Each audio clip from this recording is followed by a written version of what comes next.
Hello, welcome to another episode of HR Nightmares. This is Lisa. I'm here with Amy Conway and Hello. Beth Looney. And this is going to be a pretty fun episode because it's the three of us. And we're going to banter back and forth about one of our favorite parts about doing HR Nightmares, audience write-ins. And what's really cool is we've got write-ins from the podcast. We've got write-ins from our website. We've got write-ins from social media. If you're not following us on social media, please make sure that you're hitting subscribe if you like what you see on YouTube. Also, follow us, leave us 5-star reviews wherever you listen to the podcast, and make sure that you are giving us a like on Leath HR Group, LinkedIn, Instagram, and follow on TikTok. We got some viral videos on there that you got to check out. So lots of questions, lots of write-ins today. This is going to be super fun because I didn't tell them what the questions were ahead of time. Excited. So you're going to get raw response. Yeah, you're going to see how good we are. I feel like these are always testing our knowledge. Well, and some write-ins, the hard part about some of the write-ins are that some of them are very concise, and then some of them are very like contextual, and they give us sort of like, yeah, they give us the story. If you're writing it, it does help to like try to edit your question so that we can really totally understand what the problem is. Like if you could state the issue, that's awesome. It's like when employees walk in and they're like, I need 2 minutes of time. I'm like, do you need 2 minutes? You don't. Or do you need 20 minutes? Nobody needs 2 minutes. And a 15-minute meeting, it's not going to be. So try to condense the question to the 2 minutes. Yeah, let's do that. All right. Anyway, we love the write-ins. Keep them coming. We have them from multiple different states here, at least that we know. From the website. So if you write in from the website, you can actually tell us what state you're in, so we might be able to like consider like what the state law is or whatever. If you're writing in from the podcast, we have no clue. Like from Apple or whatever. Yeah, they wrote in from Apple. All right, let's get started. Are you ready? Ready. Okay, I'm gonna start with. Excited. We did get challenged last time. There was one we're like, we didn't know the call answer an employment to. attorney. Call a lawyer. There's one here that the answer is going to be call a lawyer. When in doubt, call a lawyer. This is free advice. We are great HR people, but we're not your HR person. This is free advice, okay? And we're not attorneys. Okay, so we're going to say the answer in tandem. What can you do if an employee is basically working over their 40 hours, though not approved for those hours? Do you legally owe them? Yes. You have to pay overtime, regardless. Yes. So here's the deal. They said that they have an employee who's been clocking in an hour early to clean his workspace on the work floor. He won't take his lunch break, so he works 12-hour days. Even though our contract says overtime is only on approval, is it still basically wrong to not be paying an employee for work? Absolutely illegal. Yeah, now you need to coach him on the behaviors, right? So you need to pay him, but then you need to enforce the break, right? Or then he leaves early, whatever that looks like. But you got to sit down, you got to address it, you got to document it, quite frankly, if it is becoming an issue in the employee. I said he, I don't know, is he, she. If they're not listening and they keep doing it anyway, then I would think they're violating some kind of code of conduct somewhere, right? So you got a policy somewhere. Yeah, there's a policy usually for no early clock-ins and no late clock-ins. There's a 15-minute window before shift starts. If it's for we worked in manufacturing. It's like you have a policy. We warn jobs. We terminate if we have to, but we do not penalize people by not paying them. Right. But you can get now all these people can clock in from an app. So if you've got, whether it's Paylocity or ADP or Paycom, Paycor, Heartland, whoever you love and use, they all have apps now, and you can set it up so that people can clock in with a geolocator, and you can put windows of time on it for 15-minute windows, so they'll never be able to clock in more than 15 minutes ahead of the shift. I'm working with a group now that people have been clocking in as they're driving to work. Right, so they're not even in the parking lot yet, but they don't want to be late. Right, they don't want to be late, and they're having it on their phone, and so we've had to really cut that back. And I think we were able to. Did you say something about a geolocator? Yeah, so I think we were able to kind of narrow down our scope. Right. And so now they really can't. Yeah. They're in Leland. They're like. You're doing it to avoid being late, but now in turn we're coaching you on a totally different thing versus being late. Now we're coaching you on stealing company time. Yeah. Right. Yeah. So. And also you're going to get in an accident because you're trying to figure out how to clock in on the road. Yeah, we don't advise that. Clock in normal and stick to the policies. Yeah, just stick to the policies. We don't pay for commute time. And also, if they keep doing it, they're violating the policy, and you've written them up subsequently. Right. So then you can terminate them if they don't follow your rules, and you're sick of paying overtime. But you do have to pay them in the meantime. Okay. This is kind of like a fun one, although that's kind of sick that I said it's fun. Dear. What are your thoughts on offering a day or several bereavement days for pets? Is it worth adding a policy to our handbook? We're all pet lovers. Yeah. Like, we all love our dogs. To Pippa, you would need some time. Yeah, I need a year off. I need a year. Let Andy know. You won't be able to afford that next Frenchie if you take a year off. That's so true. you'll have That's to true. just take some time. But like, do you guys have any bereavement policies for pets? I don't. I don't have one. I don't. I mean, I think it's an interesting idea. I think it falls along the line of like doing the right thing. If someone needs a day or time, it's like, do we PTO. need to or like, it's fine. Can they work from home for a couple of days? Like, I think it's just with anything. Yeah. Do the right thing. It's hard because like everyone would look at that so differently. Yeah. I don't know that it needs like a hardcore policy around it, but I think it's just about companies being able to say, well, that is a really big loss. The loss of an animal is part of your family. That was part of your family for a decade, probably more. And you like, need a couple days. So by day, I work, at Vanica. We have this awesome dog-friendly policy. Everybody brings their dogs. Oh, really? Yeah, like they bring their dogs into work. There's Maybe I should apply to work at Vanica. Pippa running around the office Please do. all day? Andy will be so mad. But yeah, no, it's pet friendly. So I think if somebody lost their pet and they were like, they're and a then they pet had to person, come to work with all those dogs, I would just lose be their in mind. tears. It'd be sad. So like now we have Yeah. unlimited PTO, so it'd be like, utilize the unlimited PTO. Right, to work go from home take a care of couple yourself days. and make This sure is you going to be torturous. I'm going to say something that's differing. Yeah. I think that sometimes when at least I think with small companies, when it's like, oh, just work from home, we've been really dealing with that a lot lately. And if you're working from home, there still is, you're under an obligation, in my opinion. It's not legal obligation, but you're under an obligation to actually work from home. And I think that if your pet died, because my dog just died last summer, and I think I was on the couch all day. Like, I don't think I'd be really working from home. So I think that maybe put a floating holiday or a floating, personal day into your benefits where you could use something like that.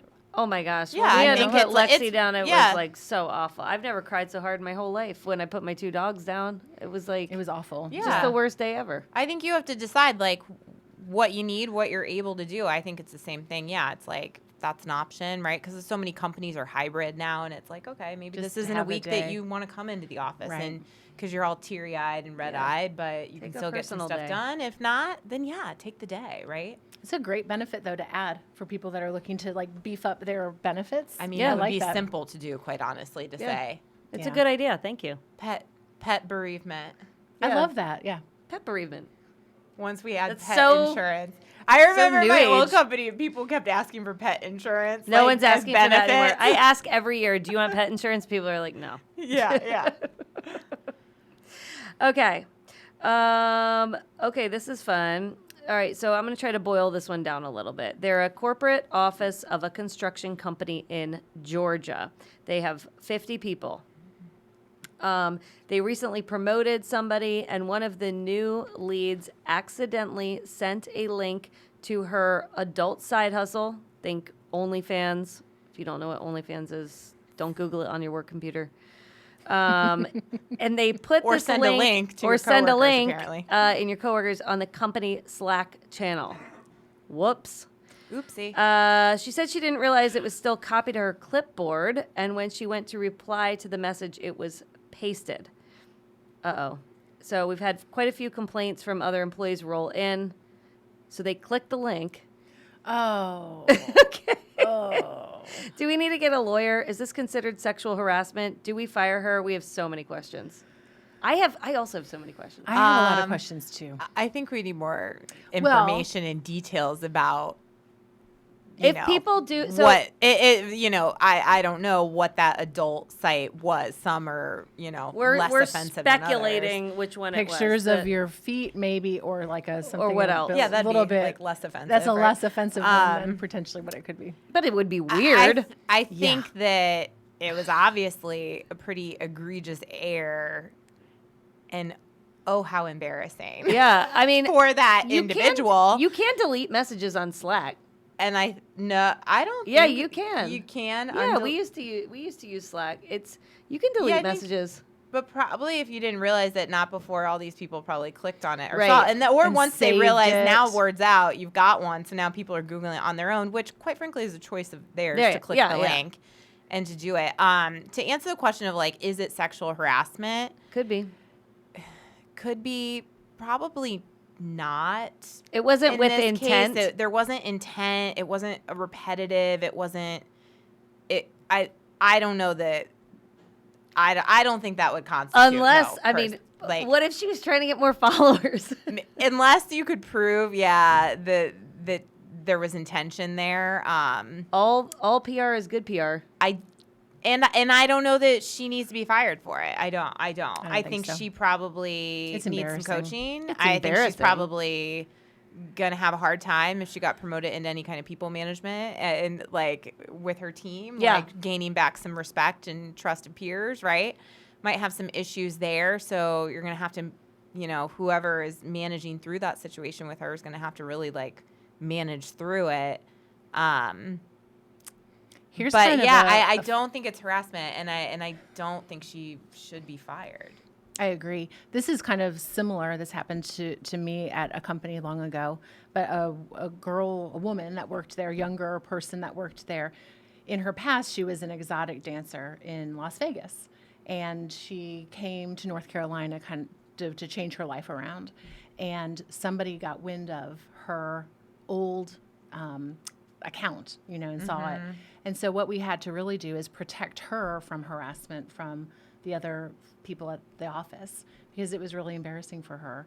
And I felt really, really badly for her because she was younger and she really had thought she had put that behind her, and then for someone to uncover it and then to spread it around, that's like very malicious. Bullying and a little harassing to her. So we really had to kind of shut that down right away. Let's think about this, in though. This case, you need to be careful that they're not being harassed. Yeah, you got to be careful too. Like, why you even have that link? Is that a work computer that you had your link so readily available to copy and paste in there? So, I think there's some coaching. Are definitely you on working on that hours situation where like? Why is this like even on your copy paste like during working hours? I just would be and unfortunately, curious. It is a construction company and it's not probably the most progressive industry from a standpoint, because to me I think this is part of society. This happens. There are adult websites, there are OnlyFans pages, like this is not the end of the world, right? But in that organization, it might be a little bit different, which is probably predominantly male. I mean, that's not a stereotype. That's an industry standard, only because we have a client that's a construction company. Of construction clients. And yes, industry-wise, it is not. It's predominantly male still. So, I don't think that they should be fired, but you should definitely do an investigation why she was doing this on company time, if she was. Right, exactly. Company resources, and then just kind of. I think it's beholden on you to also kind of protect her from any fallout that she has. Yeah. Yeah. Well, and give her the space to like. First of all, it needs to get deleted off the Slack, and then give her the space to. Do you want to like talk to everybody about this that may have seen it? Like, issue an apology statement. Can I help you craft a statement and like get ahead of it and say, let's put it to bed. Like, my apologies, accident. Like, and also. Whether it's a side hustle like OnlyFans or any side hustle, what is your policy on people working outside of the company? Mm-hmm. And like, do you have any parameters around, like, I'm sorry, but if you are an executive, I want to play this at you guys. I'm gonna make a statement. You guys react to it. But like, if I'm an executive at a company and on the side I'm doing like naked YouTube and it's like out there for the world to see. But I have a very external facing, like professional, where I represent a brand, like that is a problem if I'm the owner or CEO of that company. I don't need one of my executives out there on the web doing extracurricular activities that are going to destroy my brand, my business. So like, where do you draw the line? especially if this person is trying to get promoted through the company, like beyond just the sexual harassment, like, hey, yeah, talk to this person, coach them, make sure, hey, be extra careful about everything, salaries, your OnlyFans link, like be careful about what you're putting on the computer and sharing in Slack. But also, like, what are we guiding people on what they're allowed to do if they have a leadership position at your company? Yeah, I mean, I would think that your company probably has a policy around just conflicts of interest, protection of the brand, all of those kind of things. I think that that's probably a big topic, and it's a really gray topic, right? Because I don't think that's just black and white. It probably depends what your business is, what your side hustle is. Yeah. Like, in a situation like that, yeah, if you're an executive of the company and you're a customer-facing business, that might be an issue, right? From a brand aspect of it and a conflict of interest. It's interesting to think about all the things that people do in their personal lives. Yeah. And then how and I'm thinking the one story that comes to mind is, I think that there was a dentist in Minnesota, I'm going to make up the state, who was a big game hunter in his private life. Do you remember that? Oh, yeah. And he did that, and he had such a backlash because so many people kind of disagree with that as a hobby, and he had a lot of backlash. But then I remember reading about that, and it was in his private life that he was doing this. Right. But it does, but unfortunately, he is his business, and to your question, I mean, sometimes your brand, if he's the dentist in this small town and he's out like shooting a giraffe, I don't know. Right. I mean, maybe that's going to really damage the brand and damage the reputation. And then everyone, so I agree with you. It's really gray, but I think it's an interesting topic, what you do in your private life and how it impacts or maybe bleeds over into your work life. Yeah. It's really interesting. I think the egregious content of the link is really important. Yeah, I mean, I think we don't have all the facts, so when we certainly state we're kind of going off on this going direction based on a very small exactly. We don't know the egregiousness of what is on this site. Could you see something right away? Did it just send you to a link where you have to log in? Right. Is it she just a doing link something where you illegal? can't see anything?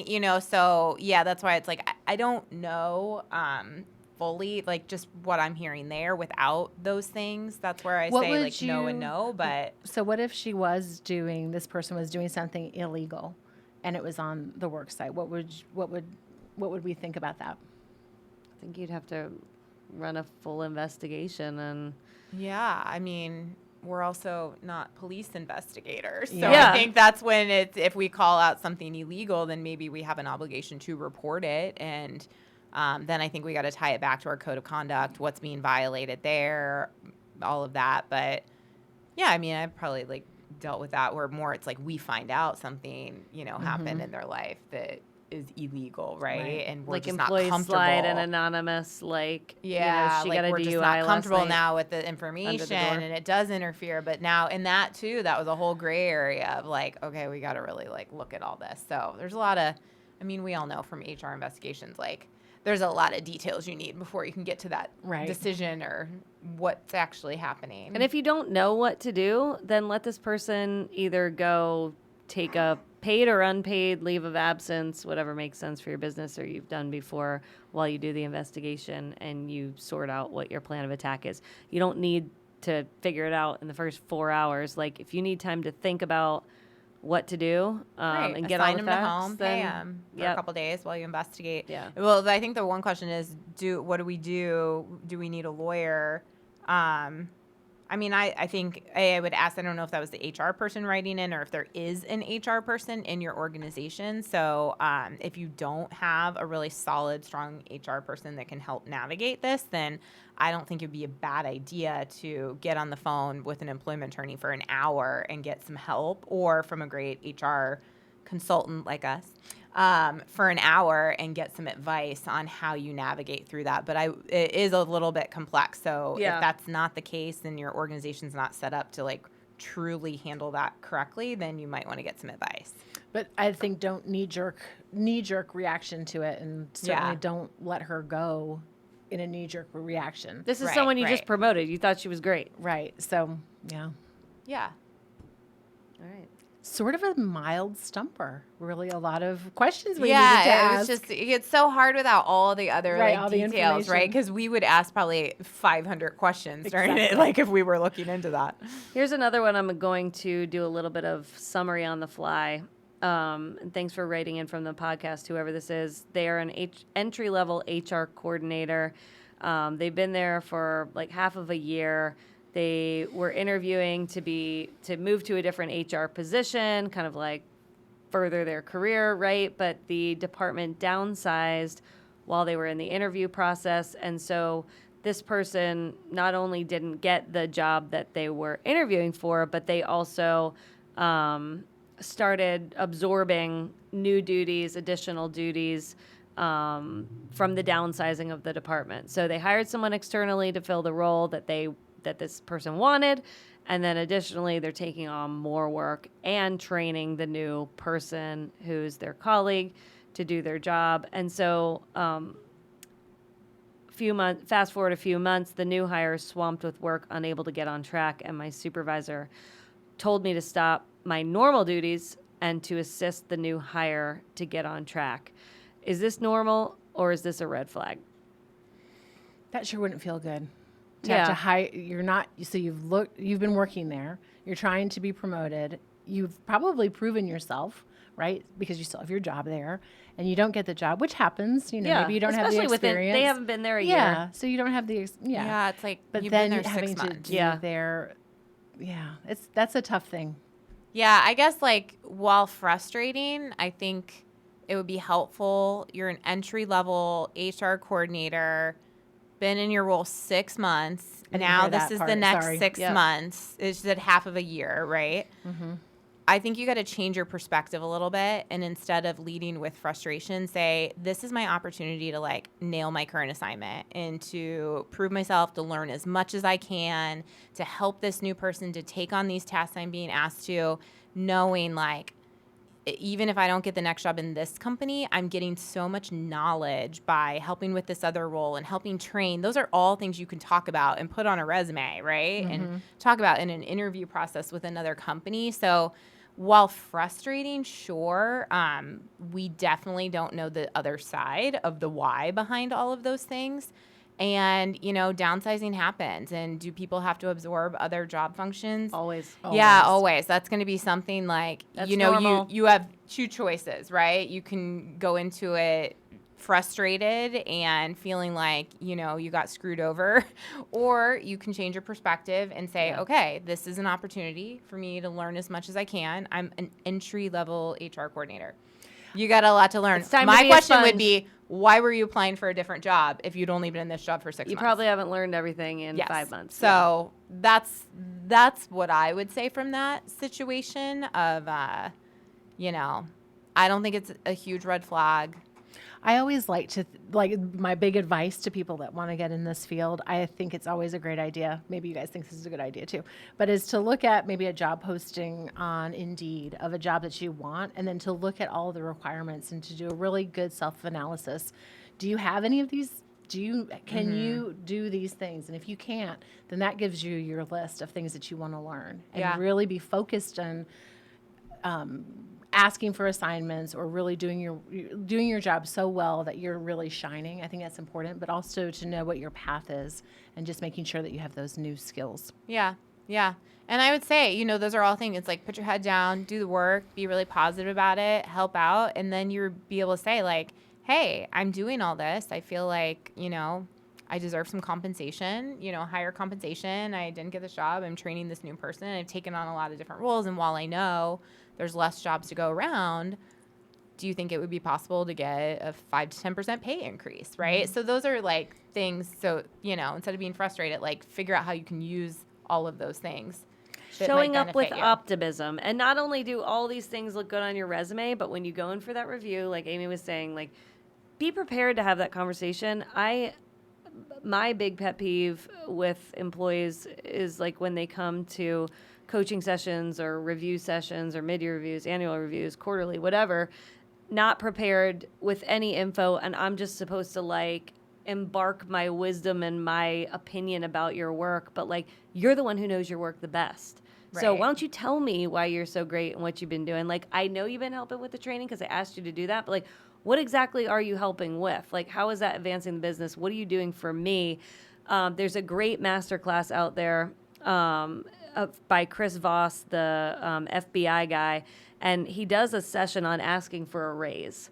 And he has oh my God, when he said this, I was just dying because I was like, it's so true. And I never thought about it like that. But when employees come with no kind of like case or like what they're going to give me, the company, and ask for a raise, I think they're being greedy. The employer always thinks the employee is being greedy when they come and ask for a raise, and you just continue to do the same stuff.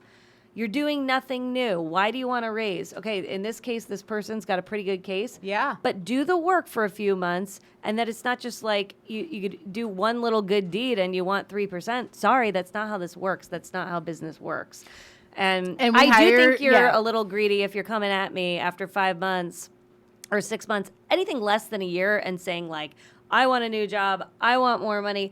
That does seem greedy. So just mindset. Showing up with optimism, trying your best, and then reaping the reward and asking once you prove your worth. And I mean, we all have a lot of years of experience, but we're always learning something new. Honestly, Yeah. all the time. This, when he was like, employers always think the employees are greedy. I was like, I agree. Yeah. And so you gotta be thoughtful in how you approach like a conversation about getting a new job or getting promoted or getting an increase, and understand that the person you're talking to is representing and running a business that has a budget, that has financial constraints that you might not be completely privy to. And so like understanding like, yeah, you deserve it, but also they might not be able to do it. So like your manager might not be able to do it. Yeah. So, and a lot of employees, I don't know about you guys, but I've been dealing with a lot of just like not happy raises lately. And I'm like, well, it was a merit increase. So like, I don't know why you're expecting an 8 to 10% pay increase for doing the same exact job you were doing yesterday. Like, they're called merit increases. They're usually 2 to 4%. Like, it's just not going to happen. Compensation is an awful discussion right now. Yeah. It's never been worse in 20 years of doing this. We just came off the biggest, craziest talent shortage of all time. We're still in a talent shortage, but the economy is floundering.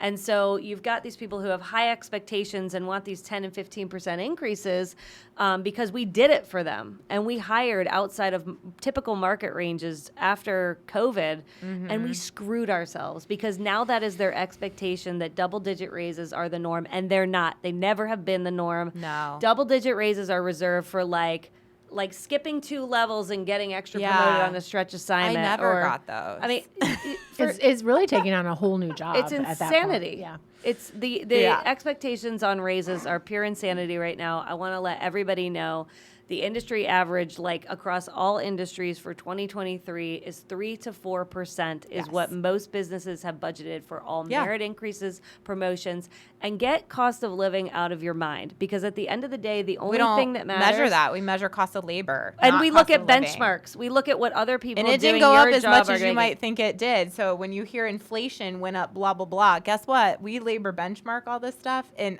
I didn't see 12% increases across all those benchmarks. What you said is so true, though. I mean, sometimes I think when you're an employee, you might not know all of the C-suite discussions about, are you losing a big client?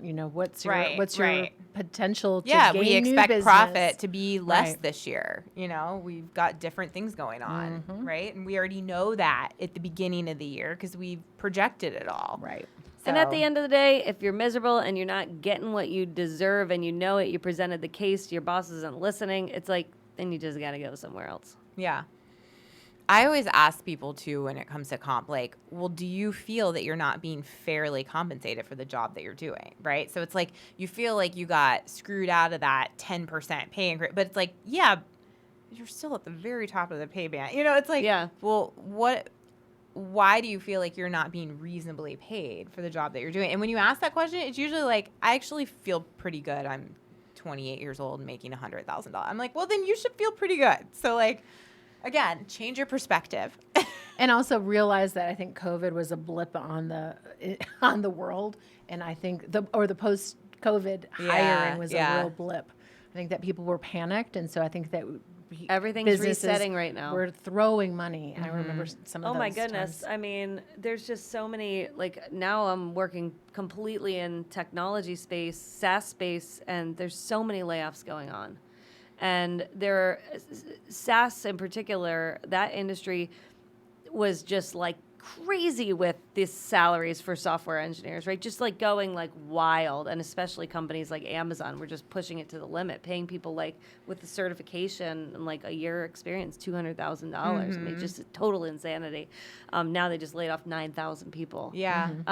But there's thousands of people getting laid off in the tech space, and we're just in a level set. We're in a level setting.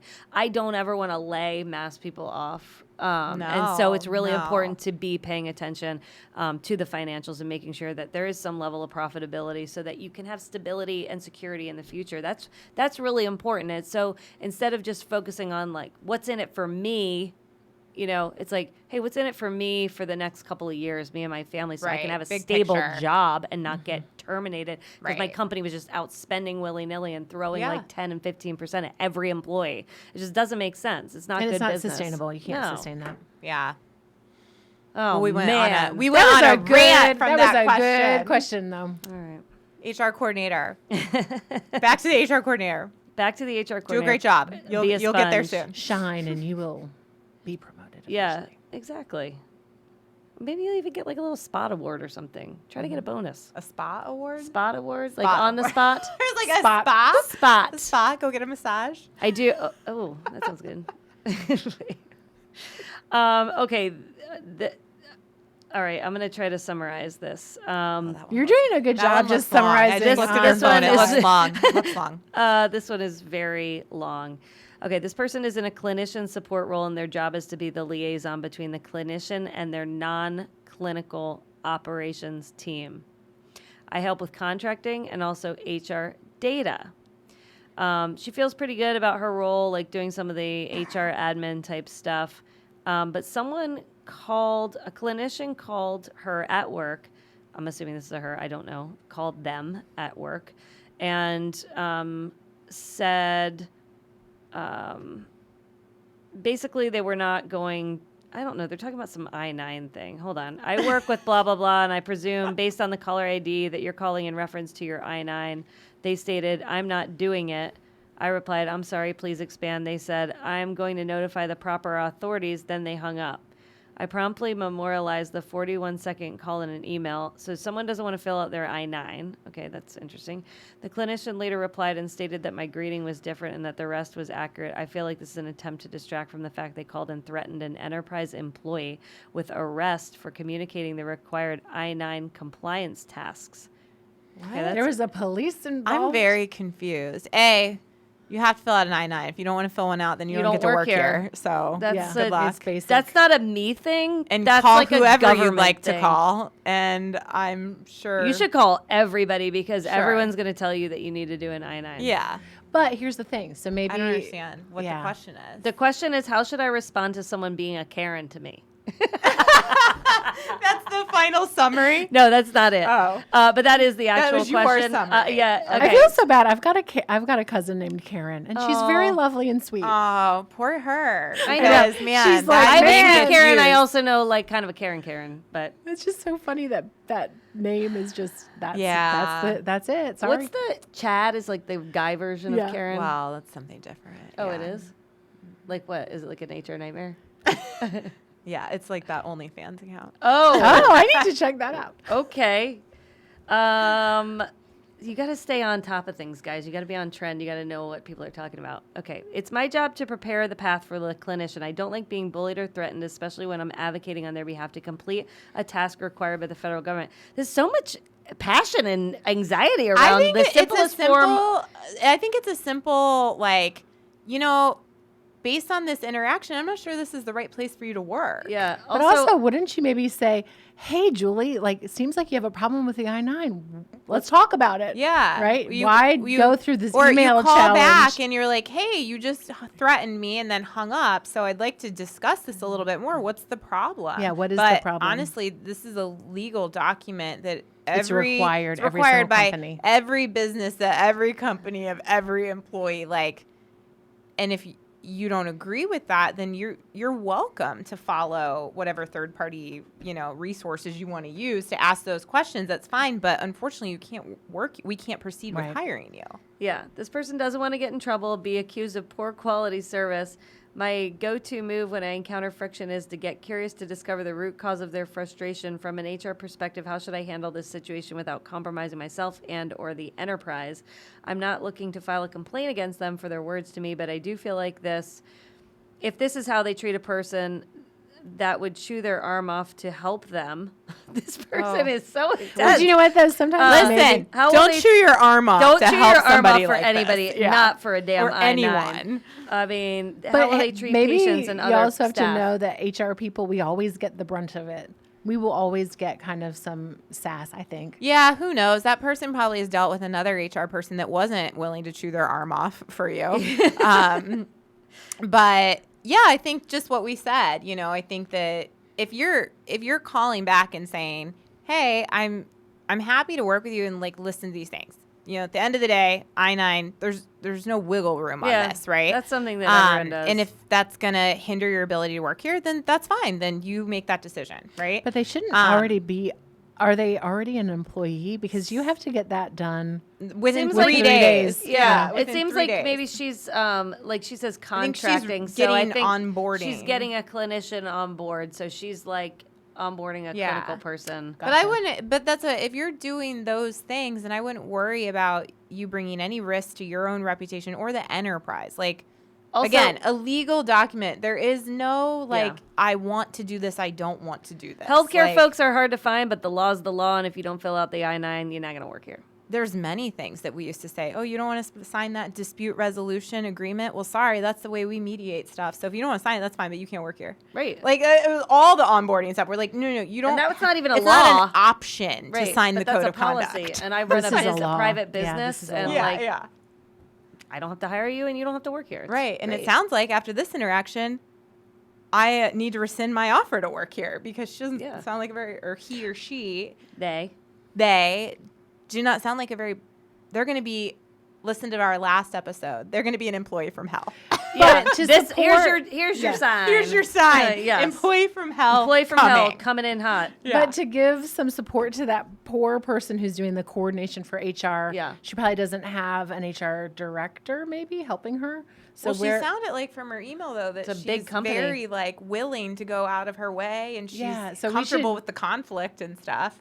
I know. I'm just saying we support you. You're doing a good job. Beth wants to give you a pep talk. I know. You're doing a good job. It is hard. People can suck sometimes. Yeah, but don't take it home with you because you know what, at the end of the day, honestly. And don't chew your arm off for someone like that. Yeah, it's not worth it. It's not worth it. They don't matter and they're not going to work there anyway, so.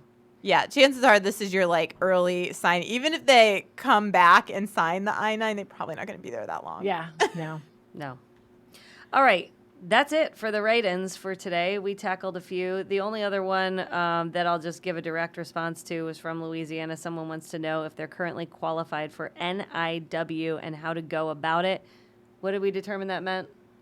Yeah, I had to look it up because I wasn't really sure what the acronym. I think it's an immigration green card type thing. So our advice is to go back a few episodes. Watch the episode with Rebecca Reeby, the immigration attorney from Ogletree Deacons, and reach out to her, please.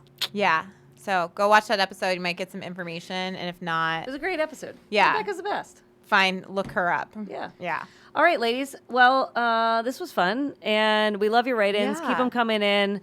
And tune in to all the rest of our episodes. I think we're up to 40-some episodes, so you got to go check them all out on YouTube. Yeah. Make sure you hit subscribe so you don't ever miss a notification on when the new one pops out. But thanks a lot for tuning in. We'll see you next time.